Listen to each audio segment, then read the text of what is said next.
Assalamualaikum warahmatullahi wabarakatuh.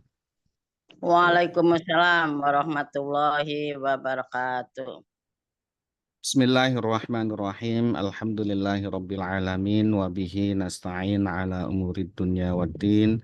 Wassalatu wassalamu ala asyrafil anbiya wal mursalin sayyidina wa maulana Muhammadin wa ala alihi wa ashabihi ajma'in wa la hawla wa la quwwata illa billahil aliyyil azim. Subhanaka la ilma lana illa ma 'allamtana innaka antal alimul hakim. Allahumma anfa'na bima 'allamtana wa 'allimna ma yanfa'una wa zidna ilman nafi'ah. Amin ya rabbal alamin. Bapak Ibu hadirin Amin. wal hadirat rahimakumullah. Alhamdulillah puji syukur kita panjatkan kehadirat Allah Subhanahu wa taala atas segala nikmatnya. Sholawat dan salam semoga senantiasa terlimpah kepada junjungan kita Nabi besar Muhammad Sallallahu Alaihi Wasallam, kepada keluarganya, sahabat-sahabatnya, dan para pengikutnya yang senantiasa mengikuti sunnah-sunnahnya sampai hari kiamat. Semoga kita, keluarga kita, anak keturunan kita tergolong umat Nabi Muhammad Sallallahu Alaihi Wasallam yang akan mendapatkan syafaat dari beliau. Amin ya Rabbal Alamin. Bapak Ibu hadirin wal hadirat rahimakumullah. Alhamdulillah malam hari ini kita diperkenankan oleh Allah Subhanahu wa taala untuk kembali melanjutkan kajian Al-Qur'an kita ya, perkata. Insya Allah malam hari ini kita akan mengkaji suratul Baqarah ayat yang ke-163.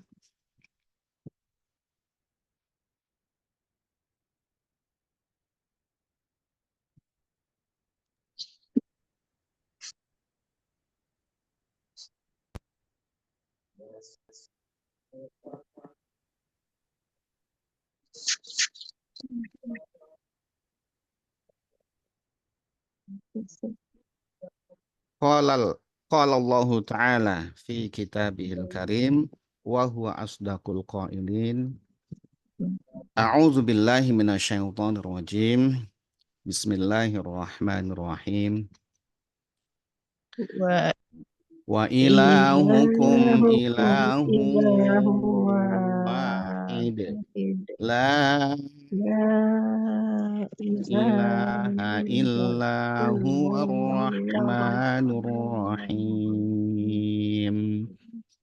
Inna fi Nabi khalqis khalqis samawati wal samawati wal ardi wa ardi ikhtilafil واختلاف الليل lail واختلاف واختلاف الليل الليل والنهار والنهار والفلك والفلك التي التي تجري في تجري في البحر البحر بما بما ينفع ينفع الناس الناس والفلك التي تجري في تجري في البحر البحر بما بما ينفع ينفع الناس الناس وما أنزل أنزل الله الله وما ما أنزل أنزل الله من الله من السماء السماء من من ماء ماء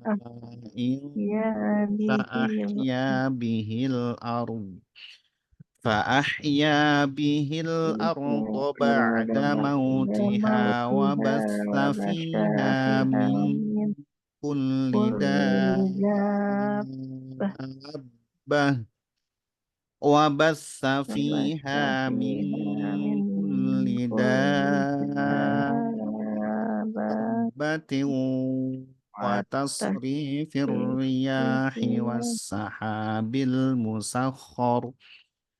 والسحاب المسخر بين السماء والأرض والأرض لآيات لآيات لقوم لقوم يعقلون. يعقلون.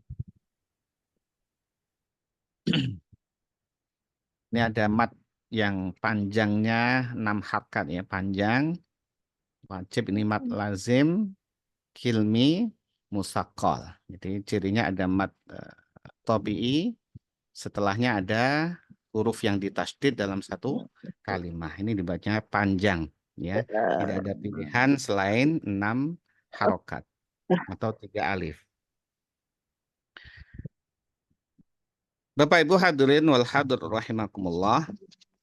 Pada ayat sebelumnya Allah Subhanahu wa taala telah menerangkan kepada kita tentang akibat dari orang yang kafir dan tetap dalam kekafirannya. Sudah dijelaskan ayat-ayat, sudah sampai dakwah, ya, penjelasan-penjelasan, tetapi mereka tetap kafir dan mati dalam kekafiran. Maka mereka akan dilaknat oleh Allah, dilaknat oleh malaikat, dilaknat oleh manusia semuanya. Baik yang beriman maupun yang kafir juga melaknat, ya. Nah, orang-orang kafir juga saling melaknat satu dengan yang lainnya. Ya. Jadi laknat itu adalah jauh dari rahmat Allah Subhanahu wa taala. Na'udzubillah min dzalik. Kemudian ditempatkan di neraka, khalidina fiha, tiga kondisi di neraka, khalidina fiha, selama-lamanya. La yukhaffaf, tidak diringankan. Sedikit pun tidak diberikan keringanan. Kalau di dunia masih diberi keringanan, remisi, potongan, kasih istirahat, ya. Kalau di dunia, kalau di akhirat tidak ada istirahatnya, ya. Terus, ya, dijelaskan kalau kulitnya itu melepuh, hancur, segera diganti dengan kulit yang baru. Tidak diberi kesempatan recovery. Ya, kalau di dunia ada penjahat misalkan ditembak kakinya, diobati malah, ya, diobati. Sakit dibawa ke rumah sakit, ya, kalau ada dokternya. Kalau di akhirat nggak ada seperti itu, ya. Itu mengerikan sekali. Dan kemudian tidak ditangguhkan, ya, tidak diberi jeda sedikit pun, langsung terus. Nah, itu mengerikan sekali. Tempat akhirnya dari orang-orang kafir yang kemudian sampai akhir hayatnya tetap dalam kekafiran. Na'udzubillah min dzalik. Nah, kemudian orang-orang kafir kemudian mengatakan kepada Nabi Muhammad SAW, "Sif lana rabbak ya Muhammad." Ya, kalau begitu tunjukkan kepada kami tentang sifat-sifat Tuhanmu wahai Muhammad. Orang-orang kafir itu. Ya. Ya, di sini diarahkan kepada, ya, orang kafir di Mekah Quraisy, ya. Di Quraisy Mekah itu karena mereka, ya, itu tidak percaya itu mereka punya Tuhan. Banyak sekali Tuhan saya, ada apa? Ada Lata, ada Uzza, ada Hubal, banyak sekali. Jumlahnya ada sampai 360. Itu Tuhan-Tuhan mereka. Ya, ada yang mengurus ini, ada yang mengurus ini. Tuhan yang dibuat-buat sendiri itu. Mereka ingin tahu sifat Tuhanmu bagaimana Muhammad, gitu. Maka kemudian turun ayat ini, ya, 163 ini. Wa ilahukum ilahu wahid. Wa ilahukum, Tuhan kamu, Tuhan kalian juga, ya, adalah ilahun, yaitu Tuhan. Artinya yang apa namanya, berhak disembah. Wahidun, yang sifatnya adalah esa, yang tunggal, ya. Dia maujud, ya, wajibul wujud, yaitu wajib ada, ya, sifat wajibnya adalah ada, ya. Kalau Asy'ariyah, ya, tauhid dari Ahlus Sunnah wal Jamaah itu ada 20 sifat wajib Allah, ya. Wujud, qidam, baqa, mukhalafatul lil hawadisi, qiyamuhu binafsihi, wahdaniyat, qudrat, iradat, ilmu, hayat, sama, basar, kalam, qadiron, muridan, aliman, hayyan, sami'an, basiron, mutakalliman. Itu sifat wajibnya Allah. Ya. Itu sifat-sifat Allah. Di sini diterangkan wahidun, maha esa. Ya, tidak ada duanya. Di sini juga kemudian wahidun maha esa dalam kekuasaannya, dalam penciptaannya Allah tidak butuh bantuan. Allah menciptakan semua, tidak butuh bantuan. Dibantu malaikat? Tidak. Malaikat tidak diciptakan untuk membantu penciptaan. Tidak diciptakan untuk membantu Allah dalam menciptakan apapun. Langit, bumi. Bahkan malaikat juga diciptakan Allah Subhanahu wa Ta'ala. Jadi Allah Maha Pencipta yang tidak ada butuh bantuan siapapun. Dan tidak ada semisal pun untuk Allah Subhanahu wa Ta'ala. Maka kalau ada bayang-bayangan kita, Allah itu seperti ini, seperti itu bukan Allah. Laisa kamitslihi syai'un. Tidak ada satupun yang menyerupai ya Allah Subhanahu wa Ta'ala. Jadi kalau ada bayangan kita Allah seperti ini, Allah seperti itu, Allah tidak seperti itu, tidak seperti ini. Karena yang seperti ini, seperti itu bayangan kita. Dan Allah tidak seperti itu. Laisa kamitslihi syai'un. Yang mampu kita bayangkan ya yang selama ini kita lihat, kita bayangkan, imajinasi, ya, dan segala dan sebagainya itu semua tidak ada. Semua tidak seperti itu Allah. Karena semua Allah ciptakan. La ilaha, la tidak ada ilaha Tuhan yang berhak untuk disembah. Yang Tuhan yang berhak untuk disembah. Illa kecuali huwa, yaitu dia. Tidak ada Tuhan yang patut disembah kecuali hanya dia yang esa tadi itu. Itu tadi orang-orang kafir kan Tuhannya banyak tadi. Tuhanmu seperti apa sih, wahai Muhammad? Tuhan kami banyak ini. Ya. Ditegaskan di sini Tuhan kalian, ya juga Tuhanku, Tuhan semuanya, ya Tuhan seluruh makhluk adalah Tuhan yang satu. Tidak ada Tuhan yang patut disembah kecuali hanya Dia. Ini la ilaha illahu, tidak ada Tuhan, meniadakan semua bukan Tuhan, kecuali hanya satu, yaitu Dia Allah Subhanahu wa Ta'ala. Ini tauhid, ya tauhid.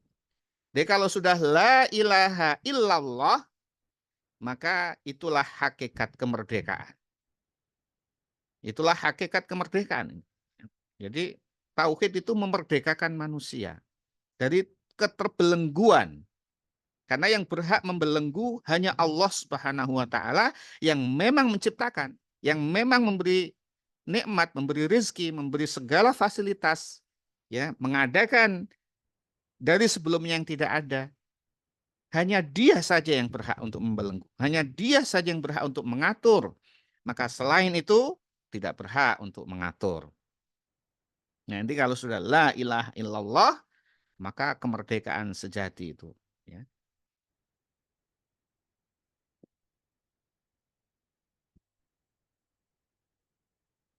Kemudian dilanjutkan Ar-Rahman, yaitu yang Maha Pengasih. Ar-Rahim, yang Maha Penyayang. Ini tadi disebutkan la ilaha illallah. La ilaha illa huwa. Kembali kepada Allah. Tidak ada Tuhan satu pun kecuali Allah Subhanahu wa Ta'ala yang maha segala-galanya, maha kuasa, maha memaksa, ya, maha segala-galanya, maha menang, maha perkasa. Nah, kemudian dilanjutkan dengan Ar-Rahman, Ar-Rahim. Juga maha pengasih, maha penyayang. Supaya kemudian ya makhluk-makhluk, manusia-manusia yang mendapatkan keterangan ini itu ya tidak dalam rasa tadi itu keterpaksaan, ketakutan, ya karena memang tadi itu maha perkasa, maha memaksa, maha segala-galanya. Dan kemudian dilanjutkan Ar-Rahman Ar-Rahim, maha pengasih, maha penyayang. Agar kemudian itu tadi itu. Jadi kalau ada raja yang maha memaksa, bukan maha ya, raja yang suka memaksakan kehendak, kemudian otoriter dan sebagainya itu membuat rakyat takut. Tapi kemudian apabila ada raja yang perkasa tapi bijaksana, raja yang menang-menang, ya, yang selalu menang tapi penyayang, maka rakyat jadi nyaman sekali berada dalam kekuasaan raja tersebut. Ya, rajanya perkasa, rajanya menangan, ya, kalau perang menang gitu ya. rajanya sangat berkuasa, tapi sangat penyayang. Nah, kalau Allah Subhanahu wa taala maha segala-galanya, rajanya di raja, maha segala-galanya, maha pengasih, maha penyayang. Apa itu yang dimaksud dengan Ar-Rahman Ar-Rahim? Ini sudah disampaikan di keterangan tentang ayat 1 suratul Fatihah, ya. Yaitu menjelaskan Bismillahirrahmanirrahim. Jadi Ar-Rahman Ar-Rahim ini akar katanya adalah rahmah. Rahmat itu kasih sayang Allah. Apa itu? Yang banyak memberi nikmat itu, ya. Nah, kalau pelakunya atau fa'ilnya itu namanya Rahim, disebut Rahim, yaitu yang memberi rahmat. Nah, kalau sangat banyak rahmatnya itu disebut Rahim. Ini yang Rahim, sangat banyak rahmatnya. Maha memberikan rahmat, itu Ar-Rahim. Nah, kemudian kalau lebih dari itu lagi, itu adalah Ar-Rahman. Jadi Ar-Rahman ini lebih dahsyat, ya. Nah, Ar-Rahman ini sifat Allah di dunia. Yang saat ini itu adalah Ar-Rahman. Apa itu? Allah maha memberikan nikmat kasih sayang kepada seluruh makhluknya. Baik dia beriman maupun kafir kepada Allah Subhanahu wa ta'ala. Kalau ada orang, ya, kepada anaknya atau kepada siapapun, kalau memberi sesuatu, kemudian yang diberi itu ada feedback baik, maka senang, memberi senang. Nah, kalau kemudian diberi tapi mukul, setiap diberi mukul, setiap diberi mukul, itu pasti nggak senang manusia. Atau ngomel, pasti nggak senang. Diberi ngomel, nggak senang itu. Nah, itu manusia. Tapi Allah Subhanahu wa ta'ala memberi ini kepada orang yang kafir juga diberikan Allah nikmatnya sampai batas yang sudah ditetapkan, yaitu batas usianya, diberi kekayaan, bahkan mereka banyak menikmati dunia ini. Ya, karena memang itu jatah mereka yang sudah ditetapkan Allah Subhanahu wa ta'ala. Mereka menikmati dunia ini meskipun dalam kekafiran. Allah memberikan, tapi dia kafir kepada Allah, dia menyekutukan Allah, durhaka kepada Allah, Allah tetap berikan. Itu Rahman. Dan disebutkan bahwa dari 100 rahmatnya Allah Subhanahu wa ta'ala itu, satu rahmatnya Allah itu, kasih sayangnya Allah itu, sampai-sampai semua penduduk dunia ini, dari mulai Nabi Adam sampai hari kiamat itu, ya, seluruh kehidupan, ya, hewan-hewan semua itu saling berkasih sayang. Jadi satu rahmatnya Allah itu ibarat tadi itu, ya, kasih sayangnya seluruh makhluk Allah, ya, selama Allah ciptakan, dari mulai Nabi Adam sampai kiamat.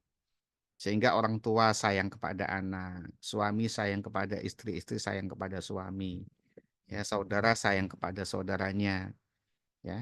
Kemudian bahkan hewan sayang kepada anaknya, ya. Singa segarang-garangnya singa dengan anaknya lembut kasih sayang. Sampai kemudian kuda kalau punya anak itu kakinya diangkat-angkat, ya. Khawatir kakinya ngenain anaknya itu. Kenapa? Ada kasih sayang kepada anaknya. Itu satu rahmatnya Allah, seperti itu kondisinya. Nah, ini 99 rahmat Allah itu hanya dimiliki Allah Subhanahu wa ta'ala. Yang satu tadi itu disebar sampai semuanya, ya, disebar ke seluruh makhluknya, sampai hewan-hewan semua.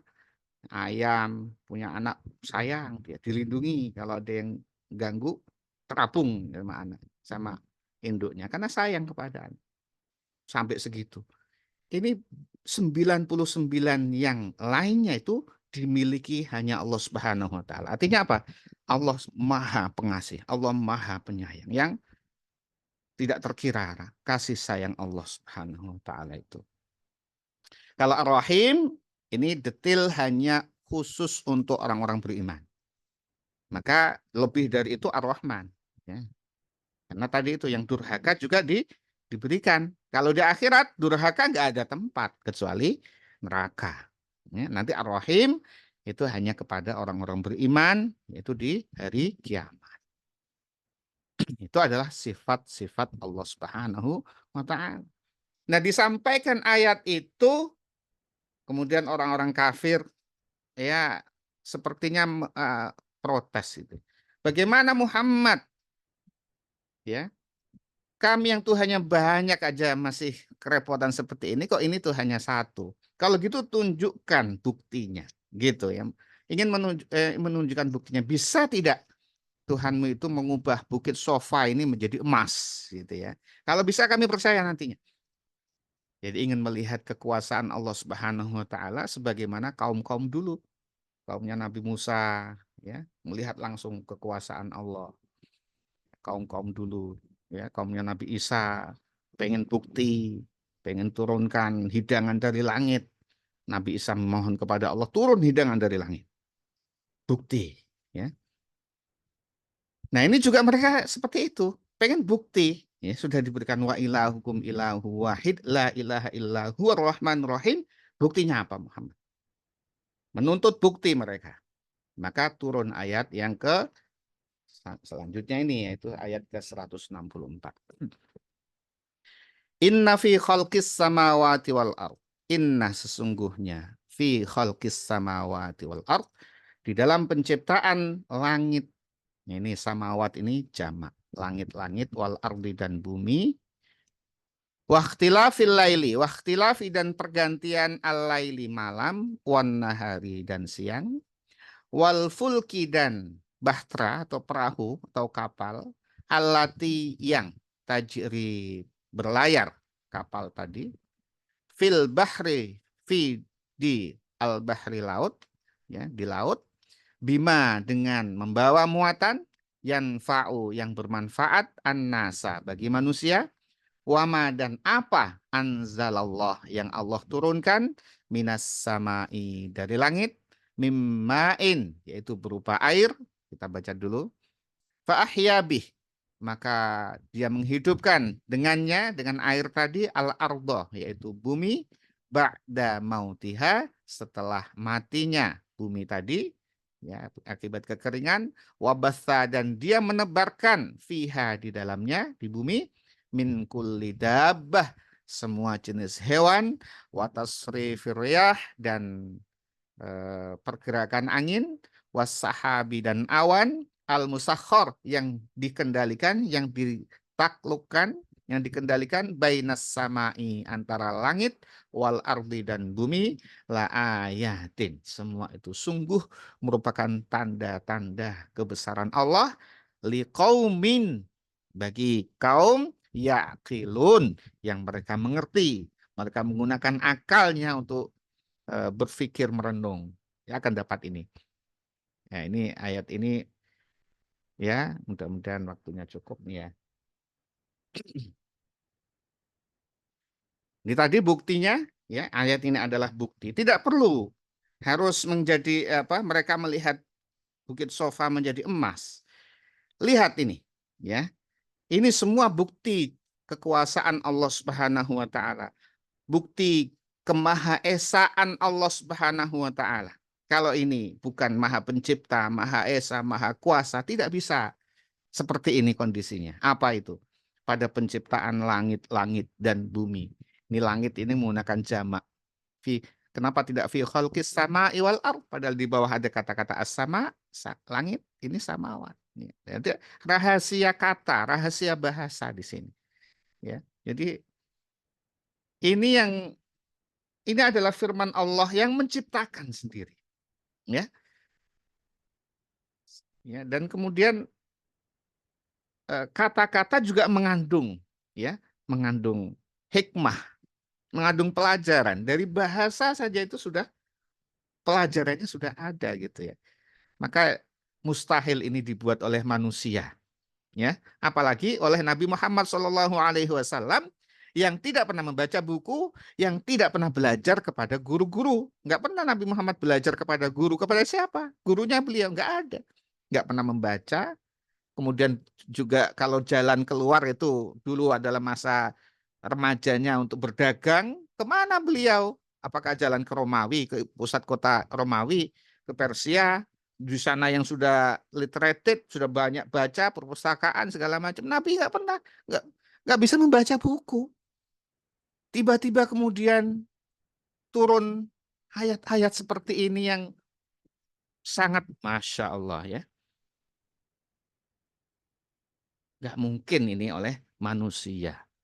Ini adalah Allah Subhanahu wa Ta'ala yang berfirman. Di as-samawat, penciptaan langit-langit. Langit itu banyak sekali ininya. Apa namanya? Setelah diteliti semakin ke sini semakin terbuka, ada kumpulan-kumpulan galaksi, kumpulan-kumpulan pusat-pusat tata surya dan segalanya itu sangat besar sekali di sana, dan bumi hanya tidak sampai satu titik kalau dilihat. Nggak sampai satu titik kalau dari luar angkasa. Maka disebut as-samawat, jamak ini, langit. Yang langit-langit. Kenapa ada disebut langit saja? Ya gitu. Langit-langit yang maha besar Allah. Bumi kita itu, yang kita tempati itu nggak kelihatan. Titik saja nggak kelihatan. Tapi kita sudah merasa besar. Kita sudah merasa luas sekali ini. Ya karena kita sangat kecil. Wal ardi, dan bumi. Dengan segala keajaibannya. Langit-langit dan bumi, serta apa yang ada di antaranya, semua yang penuh keajaiban. Ajaib itu. Ya.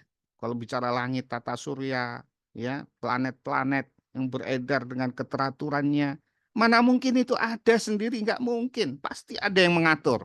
Pasti ada yang menciptakan. Dan kemudian kenapa Allah pilihkan manusia itu di bumi, yang planet yang namanya bumi, bukan planet yang lain?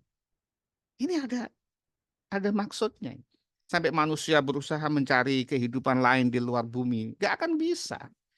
Di sana nggak ada infrastruktur yang mendukung untuk kehidupan manusia. Allah tetapkan kehidupan itu di bumi. Mau cari kemanapun di sana, keluar angkasa, malah bisa-bisa hilang di sana. Nggak ada air, nggak ada oksigen, nggak ada. Malah melayang-layang ya. Bisa hidup di sana? Nggak bisa. Nggak bisa hidup seperti kita di bumi. Dan keajaiban bumi, langit, makhluk-makhluk keanekaragaman hayati yang jumlahnya triliunan. Dari Allah ciptakan dulu, ya, sampai sekarang itu sudah berapa triliun spesies. Diungkapkan di sini itu, ya, saya baca coba searching itu, hanya sedikit satu dari 1/1000 dari sekian juta atau miliar atau triliunan spesies itu yang baru terungkap oleh manusia. Tidak sampai 20% terungkap oleh manusia di bumi saja, belum lagi yang di atas. Jadi, aduh, selesailah kita manusia ini, ya. Mau apa gitu. Nah ini semua keajaiban ini, siapa yang menciptakan ini? Ini disebutkan di ayat ini. Waqtilafil lail, coba diperhatikan pergantian malam, wan nahari dan siang, pergantian siang dan malam. Siapa yang mengatur itu? Matahari tenggelam, kemudian malam. Apa ada penciptaan di balik malam itu untuk manusia bisa istirahat, tidur dengan nyaman, istirahat, memulihkan recovery tubuh. Kemudian berganti siang, manusia bisa melaksanakan aktivitas di bawah cahaya matahari. Sangat dalam sekali. Pergantian siang dan malam itu. Bumi berotasi.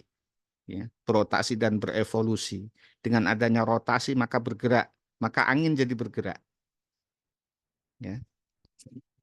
Siapa yang merotasi bumi itu? Siapa yang mempunyai karya seperti itu? Dengan detail dan sangat rapih. Semua detail dan sangat rapih. Ini sepertinya akan ada ahlinya yang menjelaskan ini. Ya. Wal fulki, dan lanjutkan adalah kapal atau bahtera atau perahu. Allati tajri, yang bisa berlayar fil bahri, di lautan. Bima yang fa'unnas, dengan membawa muatan yang bisa memberikan manfaat kepada manusia. Allah taklukkan itu laut. Allah jadikan angin itu bisa membantu manusia itu berlayar mengarungi samudra, membawa bahan-bahan makanan, membawa bahan-bahan dagangan, sehingga manusia bisa saling mengisi diantar satu dengan yang lain, yang sana tidak ada bahan makan, diantar ke sana dengan perahu, dengan kapal.